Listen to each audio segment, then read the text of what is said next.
This is today's Bible reading.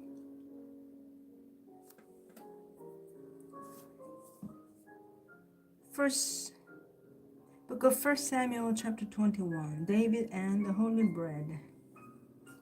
Now David came to Nob, to Ahimelech the priest. And Ahimelech was afraid when he met David, and said to him, "Why are you alone, and no one is with you?" So David said to Ahimelech the priest, "The king has ordered me on some business, and said to me, 'Do not let anyone know anything about the business on which I send you, or what I have commanded you. And I have directed my young man to such and such a place. Now therefore, what have you on hand? Give me 5 loaves of bread in my hand, or whatever can be found." And the priest answered David and said, "There's no common bread on hand, but there is only holy bread, if the young men have at least kept themselves from women." Then David answered the priest and said to him, "Truly women have been kept from us about 3 days since I came out. And the vessels of the young men are holy, and the bread is in effect common, even though it was consecrated in the vessel this day." So the priest gave him holy bread, for there was no bread there but the showbread which had been taken from before the Lord, in order to put hot bread in its place on the day when it was taken away. Now a certain man of the servants of Saul was there that day, detained before the Lord, and his name was Doeg, an Edomite, the chief of the herdsmen who belonged to Saul. And David said to Ahimelech, "Is there not here on hand a spear or a sword? For I have brought neither my sword nor my weapons with me, because the king's business required haste." So the priest said, "The sword of Goliath the Philistine, whom you killed in the valley of Elah, there it is, wrapped in a cloth behind the ephod. If you will take that, take it, for there is no other except that one here." And David said, "There is none like it, give it to me."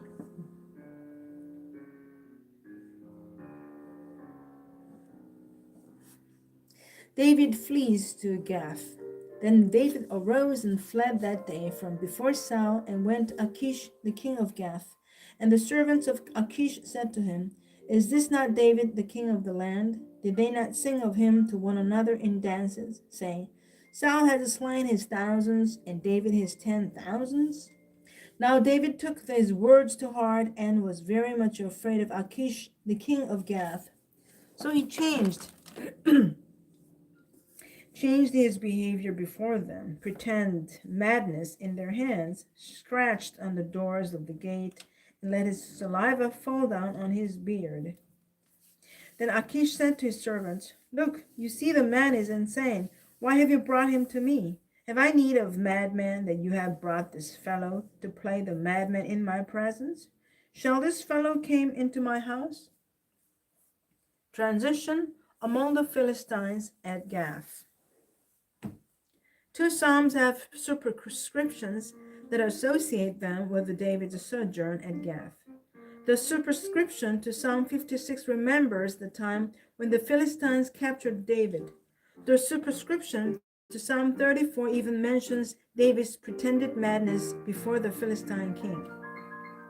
The name of the Philistine king in Psalm 34 is Abimelech. In 1 Samuel 21, 10-15, where this incident is reported, the king's name is given as Achish. Possibly Abimelech was a title or throne name used for all kings of the Philistine regions.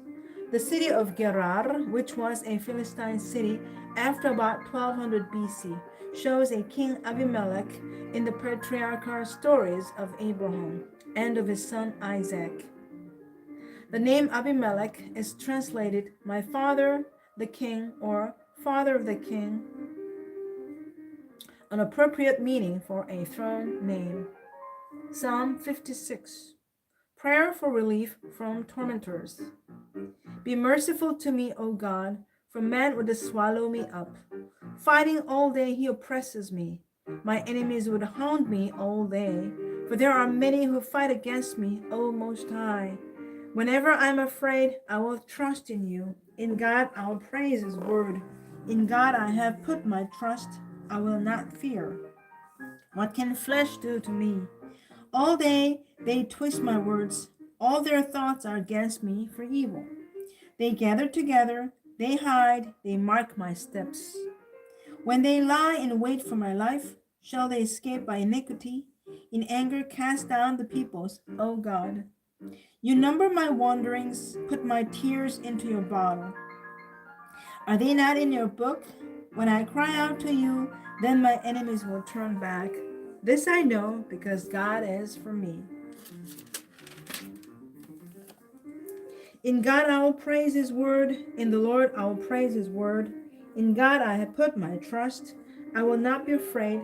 What can man do to me? Vows made to you are binding upon me, O God. I will render praises to you. For you have delivered my soul from death. Have you not kept my feet from falling, that I may walk before God in the light of the living? Psalm 34. The happiness of those who trust in God. A psalm of David when he pretended madness before Abimelech, who drove him away, and he departed. I will bless the Lord at all times. His praise shall continually be in my mouth. My soul shall make its boast in the Lord. The humble shall hear of it and be glad. Oh, magnify the Lord with me, and let us exalt his name together. I sought the Lord, and he heard me, and delivered me from all my fears. They looked to him and were radiant, and their faces were not ashamed.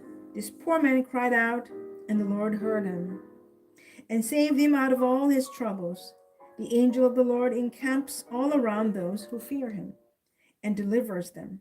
Oh, taste and see that the Lord is good. Blessed is the man who trusts in him.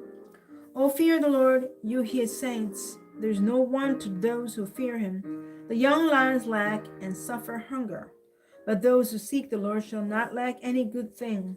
Come, you children, listen to me. I'll teach you the fear of the Lord. Who is the man who desires life and loves many days, that he may see good? Keep your tongue from evil, and your lips from speaking deceit. Depart from evil and do good. Seek peace and pursue it. The eyes of the Lord are on the righteous, and his ears are open to their cry. The face of the Lord is against those who do evil, to cut off the remembrance of them from the earth.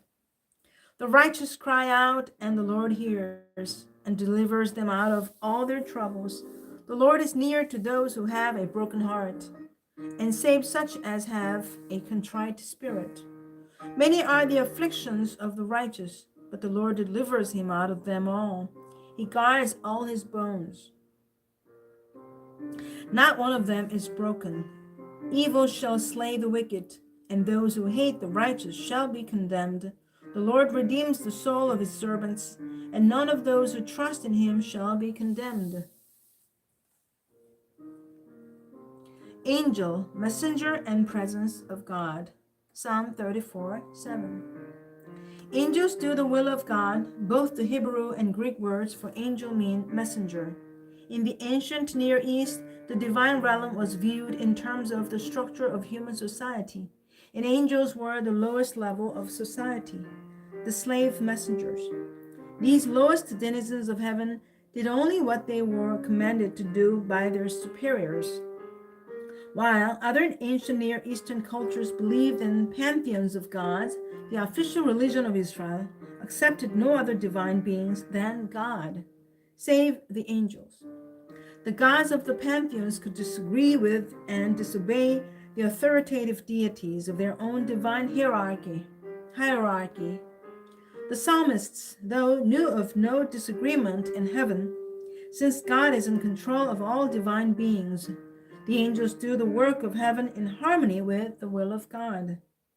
In narratives of the Bible and of the texts from Ugarit, divine messengers carry messages in the form of living letters. The messengers repeat word for word what they are told to report to other gods or to humans. In this way, the message given by an angel in the name of another deity was indeed the very words of the deity who sent the messenger. An angel of any given deity was so closely associated with the god as to represent represent the actual presence of the God. Thus, as Moses experienced at the burning bush, to speak with an angel was actually to speak with the deity. The Bible presents a similar situation with the activity of angels. Since the messenger could do only as ordered by God, whatever an angel did in the name of God was done by God. So in Israel's Psalms, it is God who protects the faithful, even though the actual divine being standing guard is God's angel.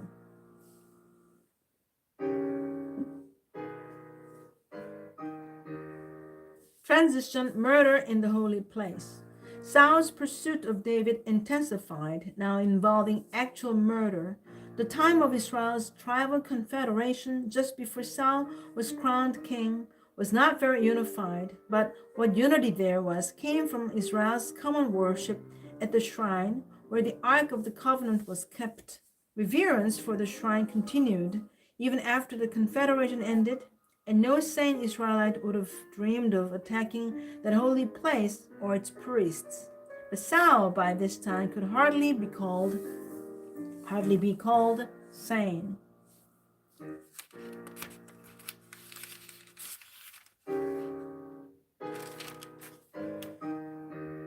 Amen. This is the end of the Bible reading today. Thanks for joining me. Have a great day. God bless you. And see you tomorrow again.